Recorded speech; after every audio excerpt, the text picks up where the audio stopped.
السلام علیکم۔ مکمل ناول موم۔ افغان نے کمرے میں آتے ہی فری کو پکارا، جو وہاں موجود صوفے پر بیٹھی اپنے کیس کی فائل پڑھ رہی تھی۔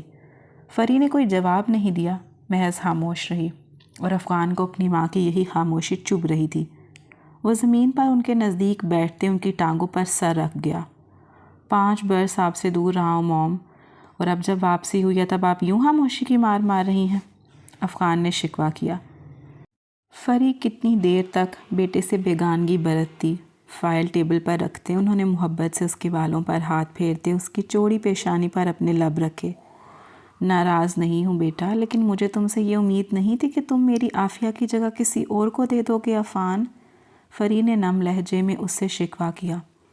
عفان اپنی آنکھیں سختی سے مینچ گیا۔ آپ قبول کیوں نہیں کر لیتی موم؟ وہ نہیں رہی ہم سب کے بیچ۔ افغان کی یادداشت کے پردوں پر ایک 12 سالہ بچے کی پرچھائیاں لہرائیں۔ حقیقت کو قبول کیا جا سکتا ہے، اور اس کی موت حقیقت نہیں ہے، وہ زندہ ہے عفان، اور مجھے اس بات پر پختہ یقین ہے۔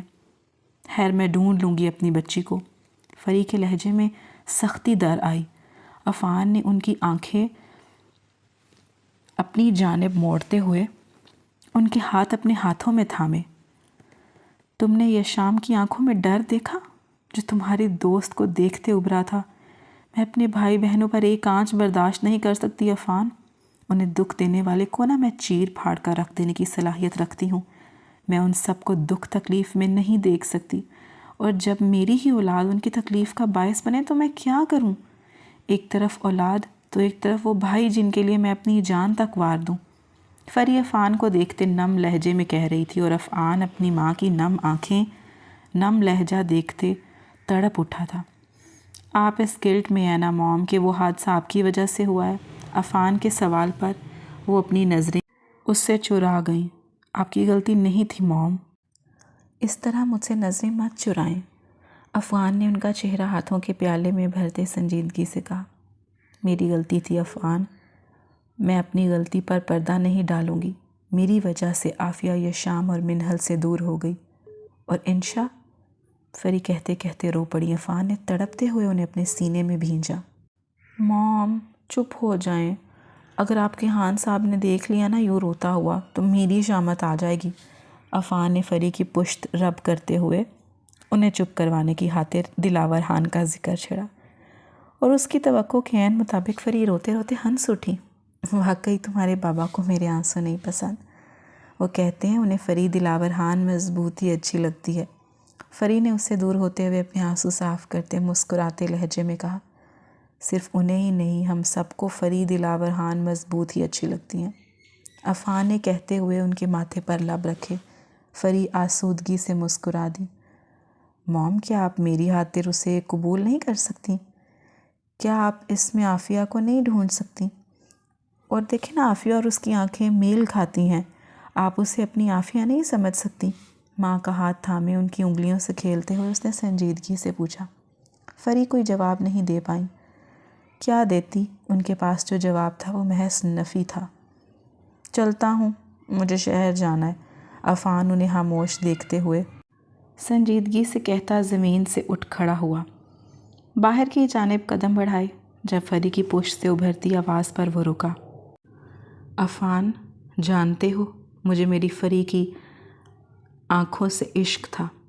اس کی آنکھیں سب سے الگ تھیں، ان میں ایک خاص چمک تھی، معصومیت کی، سچائی کی، جو اسے سب سے منفرد بناتی تھی، اور جسے تم میری عافی کی جگہ دینا چاہتے ہو، اس کی آنکھوں میں وہ چمک منقود ہے۔ اس کا اور میری عافی کا کوئی میل نہیں۔ میری عافی زندہ ہے، میں کیسے پھر اسے اس میں ڈھونڈ سکتی ہوں؟ کیسے منیبہ کو عافی سمجھ سکتی ہوں؟ فری نے سنجیدگی سے کہتے بیٹے کی پشت کو دیکھا۔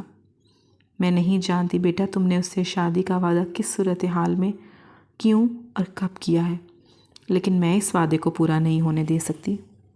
وہ لڑکی اچھی ہے، لیکن میں اسے اپنی عافی کی جگہ نہیں دے سکتی۔ ان کے لہجے میں اب نرمی دھر آئی۔ ایک بیٹے کی خواہش کو رد کرنا ان کے لیے آسان نہ تھا، اور وہ بھی اکلوتے بیٹے کی، لیکن وہ مجبور تھی۔ اپنے بھائی سے کیے وعدے کے آگے، اپنی بہو سے بے پناہ محبت کے آگے مجھے پسند ہے وہ موم، وہ مجھے سمجھتی ہیں، میں اس کے ساتھ خوش رہوں گا اور وہ میرے لیے بہترین ہے۔ افعان نے بنا پلٹے انہیں قائل کرنا چاہا۔ یہ سب تم ایک وعدے کی وجہ سے کہہ رہے ہو۔ تم میری اولاد ہو اور تمہیں مجھ سے بہتر کوئی نہیں جانتا۔ تم اپنے وعدے کے آگے مجبور ہو۔ جو تمہارے نکاح میں ہے وہ تمہارے روبرو آئے گی تو تمہارا دل الگ لہ پر دھڑکے گا۔ تمہیں اس کے چہرے کو دیکھتے شناسائی محسوس ہوگی، ایک کشش ہوگی جو تمہیں اس کی جانب کھینچے گی۔ عفان، فرین نے نرم لہجے میں کہتی اپنی نظریں فائل پر مذکور کی۔ عفان نے جواباً کچھ نہیں کہا، خاموشی سے کمرے سے نکلتا چلا گیا۔ فرین نے عفان کے جاتے ہی فائل ٹیبل پر پھینکی، اپنا سر اپنے ہاتھوں میں گرائے وہ سوچوں میں الجھتی چلی گئی۔ عفان کی گاڑی شہر کے پوش علاقے میں بنے اس عالی شان بنگلے کے پورچ میں رکی۔ اس نے ساتھ بیٹھی منیبہ پر ایک نظر ڈالی جو مسکراتے ہوئے گاڑی سے اتر گئی تھی۔ آج وہ منیبہ کے کہنے پر یہاں اس کے والدین سے ملنے آیا تھا۔ ایک طرف وہ فری کو نہیں منا پایا تھا، وہ ضد پر اڑی ہوئی تھی کہ منیبہ سے شادی کے لیے نہیں مانے گی، تو دوسری طرف منیبہ نے بھی ضد کی تھی کہ وہ اس کے ماں باپ سے مل لے۔ وہ دونوں جانب الجھ کر رہ گیا تھا۔ اس کی سمجھ سے باہر تھا کہ کیسے اپنا وعدہ بھی نبھا جائے اور اپنی ماں کو بھی راضی کر لے۔ گہرا سانس فضا میں خارج کرتے وہ گاڑی سے باہر نکلا کہ اس کا فون بج اٹھا۔ ضروری کال تھی، اسے اٹینڈ کرنا لازمی تھا۔ تم اندر جاؤ، میں کال اٹینڈ کر کے آتا ہوں۔ عفان کے کہنے پر منیبہ اس بات میں سر ہلاتے اندر کی جانب بڑھ گئی۔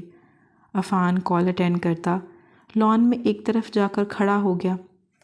وہ کال پر بات کرنے میں مصروف تھا جب اس کی سماعتوں میں ایک نسوانی آواز گونجی، میٹھی نرم سی نسوانی آواز جس نے اس کی توجہ اپنی اور کھینچی۔ عفان نے الوداعی کلمات کہتے فون بند کرتے جیب میں ڈالتے اس آواز کا تعاقب کرنا چاہا جو پچھلے لان کی جانب سے آ رہی تھی۔ مطلوبہ جگہ پر آتے وہ ٹھٹک کر رکا۔ سامنے کا منظر دیکھتے وہ دم ساد گیا۔ لان کا یہ حصہ مختلف پھولوں سے آراستہ تھا۔ ایک طرف 4 کرسیاں رکھی گئی تھیں جن پر پھولوں کی بیل خوبصورتی سے سجائی ہوئی تھی۔ درمیان میں ایک ٹیبل تھا جہاں لالٹین کی شکل کا لیمپ رکھا گیا تھا۔ ٹھٹکا دینے والا منظر وہاں موجود وہ نازک وجود تھا۔ سفید گھیردار پیروں کو چھوتی فراک، سفید چوڑی دار پجامے میں ملبوس گہرے سرخ رنگ کا دوپٹہ سینے پر پھیلائے، وہ نازک وجود دھیمے دھیمے قدم اس کی جانب بڑھا رہا تھا۔ بھورے بال پشت پر کھلے ہوا سے اٹکیلیاں کر رہے تھے۔ سرخ و سفید رنگت ہاتھوں میں پہنی لال چوڑیاں، تیکھی ناک اور گلابی کٹاؤ دار لب۔ وہ نازک وجود آنکھوں پر سیاہ رنگ کی پٹی باندھے کسی کا نام پکارتے اس کی جانب بڑھ رہا تھا، جو بالکل ساکت و جامد ہوا اسے دیکھ رہا تھا۔ زندگی میں پہلی بار کوئی ایسا منظر آنکھوں نے دیکھا تھا، جیسے ایک نظر دیکھنے کے لیے اس کے بعد نظروں نے اس منظر سے ہٹنے سے صاف انکار کر دیا تھا۔ دھڑکنوں کی رُتھی بدل گئی تھی۔ یہ الگ احساس تھا جو اسے آج پہلی مرتبہ محسوس ہوا تھا۔ مخالف میں ایسی کشش تھی جو وہ اسے کھینچی چلی جا رہی تھی اپنی جانب۔ بے ساختہ اس نے اپنے قدم آگے بڑھاتے اس نازک وجود اور اپنے درمیان ٹھہرے اس فاصلے کو کم کرنا چاہا۔ ازمیر، اپنے آس پاس کی ہواؤں میں گھلتی مردانہ کولون کی خوشبو محسوس کرتے ماہم نے ازمیر کو پکارتے قدم آگے بڑھایا کہ پاؤں کے نیچے آئے پتھر کی وجہ سے اس کا توازن بگڑا۔ خود کے زمین بوس ہونے کے ڈر سے اس کے لبوں سے ہلکی سی چیخ برآمد ہوئی، لیکن اس کا وجود ہوا میں ہی معلق رہ گیا۔ عفان نے تیزی سے اس کی کلائی جکڑے اسے اپنی اور کھینچا۔ وہ لچکیلی ڈال کی مانند اس کے سینے سے آ لگی۔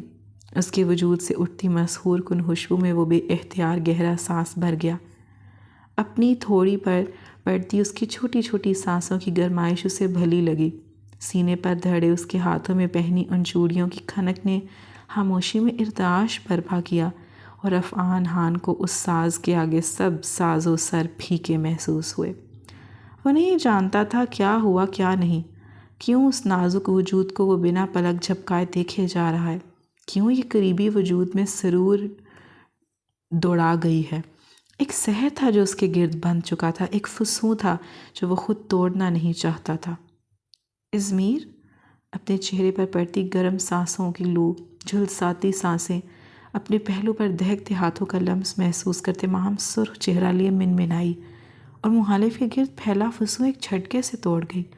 عفان کی پریشانی پر بل نمودار ہوئے، چہرے کے تاثرات میں بدلاؤ آیا، گویا مانو یہ نام اس کے لبوں پر اچھا نہیں لگا تھا۔ گلابی کٹاؤ دار لبوں کی یہ جنبش جیسے ناگوار گزری تھی۔ عفان نے ہاتھ آگے بڑھاتے اس کی آنکھوں سے سیاہ پردہ جدا کیا۔ ماہم نے آنکھیں سختی سے مینچ کر کھولیں۔ اپنے عین سامنے آنکھیں دیکھتے وہ ٹھٹکی، کنچی آنکھوں کو دیکھتے ہوئے وہ ٹھٹک گئی۔ سفید پولو شرٹ اور بلیک پینٹ میں ملبوس بالوں کو جیل کی مدد سے سیٹ کیے کنچی آنکھوں میں ایک جمود لیے اپنے بے حد نزدیک ایک انجان شخص کو دیکھتے اس کی سیاہ آنکھیں حیرت سے پھیلی۔ عفان خان نے بغور ان سیاہ آنکھوں کا یوں حیرت کے مارے پھیلنا دیکھا۔ وہ سراپا قیامت تھی، اور پھر اس کی یہ بولتی شفاف آنکھیں۔ عفان خان کو وہ آنکھیں ہر عیب سے پاک لگی۔ اس نے آج تک ایسی آنکھیں نہیں دیکھی تھی جو بولتی ہوں، جن میں ہر تاثر واضح نظر آتا ہو، جیسے اب ان سیاہ آنکھوں میں حیرت کی بجائے غصہ اود آیا تھا۔ ماہم کسی اجنبی کو خود کے اتنے نزدیک دیکھتے طیش میں آئی تھی۔ ایک جھٹکے سے اس کے ہاتھ اپنے پہلو سے ہٹاتے اس سے 3 قدموں کی دوری پر جا کھڑی ہوئی۔ اس کے دور جانے پر عفان خان بھی اپنی داڑھی پر ہاتھ پھیرتے ہوئے خود پر قابو پانے لگا۔ کون ہیں آپ؟ ماہم کا لہجہ سخت تھا۔ کچھ پل پہلے وہ جس انداز میں ازمیر نامی شخص کا نام پکار رہی تھی، اس سے بالکل الٹ عفان کے لہجے میں فرق دیکھتے اپنے جبڑے بھینچ گیا۔ آپ کون ہیں؟ سوال کے بدلے سوال کیا۔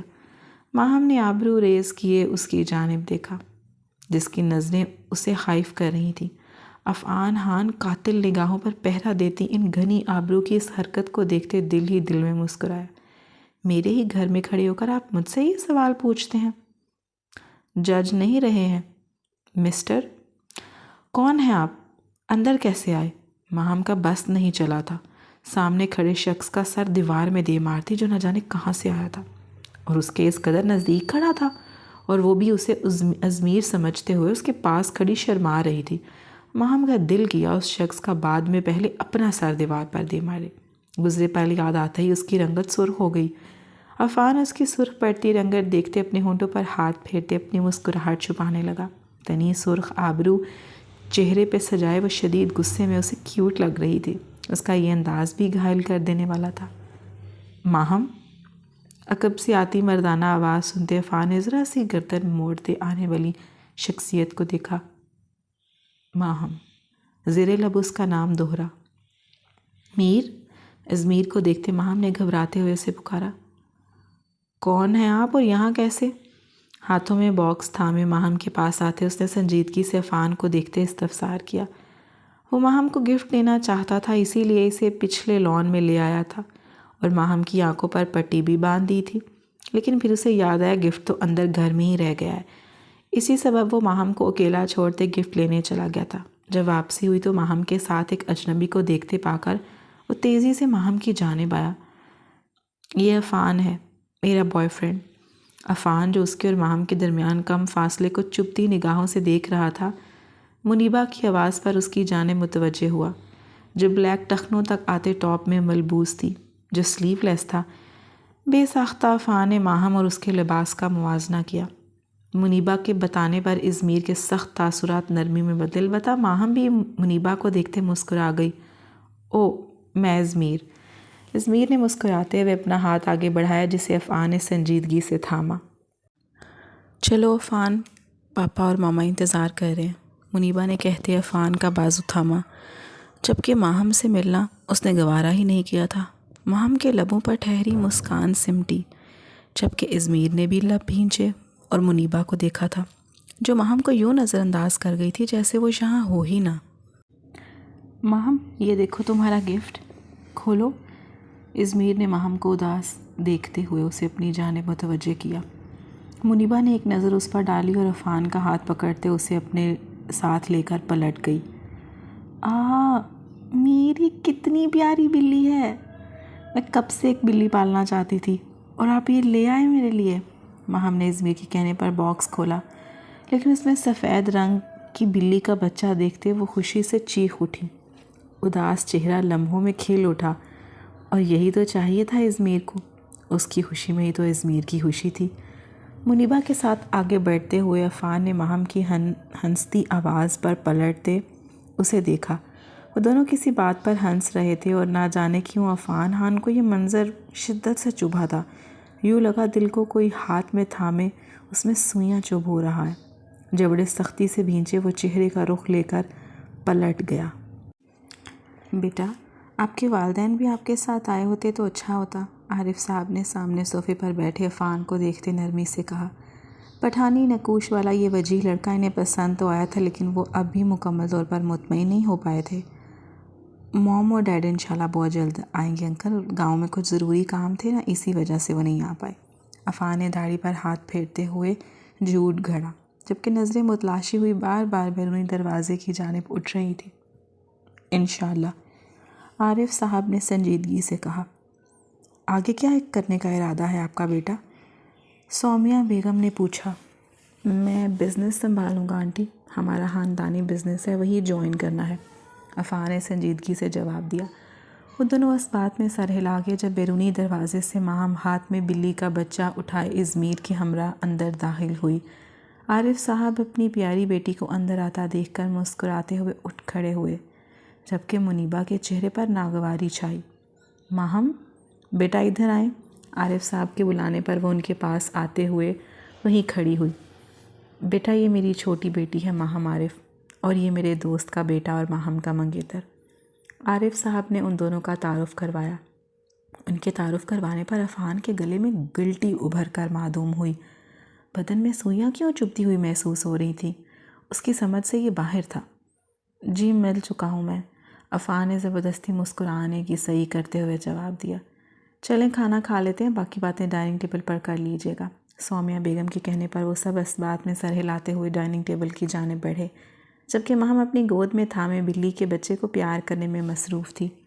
چلو پہلے کھانا کھاؤ، یہ لا دیا ہے، اس کا یہ مطلب نہیں کہ تم کھانے پینے سے لاپرواہ ہو جاؤ گی، ازمیر نے اسے گھورتے ہوئے کہتے بلی کا بچہ وہاں کھڑی ملازمہ کو تھمایا۔ ماہم نے لب پھیلائے اسے دیکھا جو اسے آنکھیں دکھاتے اس کا ہاتھ تھامے ڈائننگ ٹیبل کی جانب بیٹھ گیا تھا۔ کھانے کا دورانیہ چلا تو عارف صاحب سومیہ بیگم اسے کچھ نہ کچھ پوچھ لیتے، جبکہ ازمیر بھی بیچ بیچ میں اپنا حصہ ڈال لیتا۔ بس اگر کوئی خاموش تھا تو وہ تھی جو عین اس کے سامنے ازمیر کے برابر میں براجمان بیٹھی رغبت سے کھانا کھا رہی تھی۔ عفان، کھاؤ نا، منیبا نے اسے خاموش نظروں سے ماہم کی جانب دیکھتے پا کر اپنی آبرو باہم میں لائے کہا۔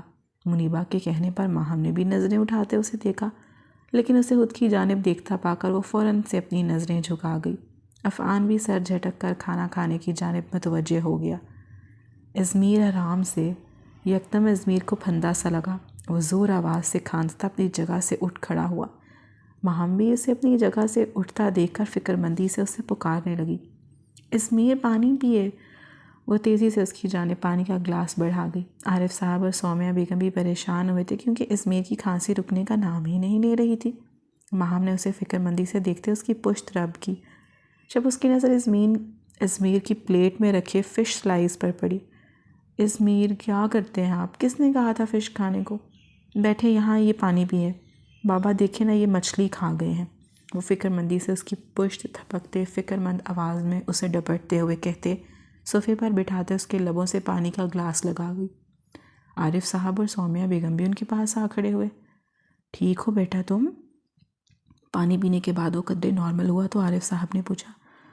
جی انکل، میں ٹھیک ہوں اب، ازمیر نے مسکراتے ہوئے کہتے ماہم کے فکر مند چہرے کو دیکھا جو آنکھوں میں خفکی لیے اسے گھور رہی تھی۔ ارے یار، تم نے بنائی تھی وہ، میں کیسے نہ کھاتا، اور تھوڑا سا کھانے سے کون مجھے کچھ ہو جانا تھا۔ عفان نے اس کی خفکی بھری آنکھوں میں دیکھتے معصومیت سے کہا۔ کیا ہو جاتا؟ یہ ہو جاتا ازمیر، پورے لال ہو گئے ہیں آپ، وہ اس کی بات پر بھڑکتے ہوئے بولی، اس بات سے انجان کہ اس کی یہ فکر اس کا ازمیر کو چھونا کسی وجود کو جلتے کوئلوں کی بھٹی میں جھونک گیا ہے۔ منیبا بیزاری سے یہ سب کچھ دیکھتے جوس کے سپ لے رہی تھی، اور عفان سے اب وہاں مزید بیٹھنا دھوبر ہوا تھا۔ اپنی حالت سے اسے جھنجھلاہٹ محسوس ہو رہی تھی۔ کیا ہو رہا تھا اس کے ساتھ؟ سب کچھ اس کی سمجھ سے باہر تھا۔ میں چلتا ہوں، مجھے آفس کا چکر بھی لگانا ہے، دیر ہو رہی ہے۔ اپنی جگہ سے کھڑے ہوتے ہوئے عفان نے عارف صاحب کو دیکھتے سنجیدگی سے کہا، تھوڑی دیر رک جاتے بیٹا۔ عارف صاحب نے روکنا چاہا۔ معذرت انکل، میرا جانا ضروری ہے، انشاءاللہ پھر آؤں گا۔ افاہ نے معذرت کرتے قدم باہر کی جانب بڑھائے، لیکن پلٹنے سے پہلے ایک سلگتی نگاہ ماہم پر ڈالی تھی جو ازمیر کو ڈپٹ رہی تھی اور وہ کان پکڑے اسے معافی مانگ رہا تھا۔ منیبہ فوراً سے عفان کے پیچھے لپکی۔ عفان، تم نے تو کہا تھا تم آج کا پورا دن میرے ساتھ گزارو گے اور اب یوں جا رہے ہو؟ منیبہ نے باہر آتے اسے گاڑی کا دروازہ کھولتے دیکھ کر خفگی سے کہا۔ میرا جانا ضروری ہے منیبہ، آفس کے کچھ کام ہیں جو آج ہی مکمل کرنے ہیں۔ سنجیدگی سے جواب دیتا وہ اپنی سلگتی نگاہوں پر سن گلاسز لگائے پہن گیا۔ آنکھوں میں تیرتی تہش و جلن کی لالی کو چھپانا چاہا تھا اس نے۔ بنا منیبہ کی کوئی بات سنے وہ گاڑی میں سوار ہوتے وہاں سے نکلتا چلا گیا۔ منیبہ نے لب سختی سے بھینچے قدم واپسی کی راہ پر گامزن کیے۔ کاش یہ ڈرامہ آپ تھوڑی دیر بعد کر لیتے تو یوں آج کا دن میرا برباد نہ ہوتا۔ اندر آتے وہ صوفے پہ بیٹھے ازمیر اور ماہم کو غصے سے دیکھتے دانت پیستے ہوئے بولی۔ لاؤنج میں مکمل خاموشی چھائی اس کے کہنے پر۔ عفان کے چلے جانے کا غصہ وہ ان دونوں پر اتار رہی تھی۔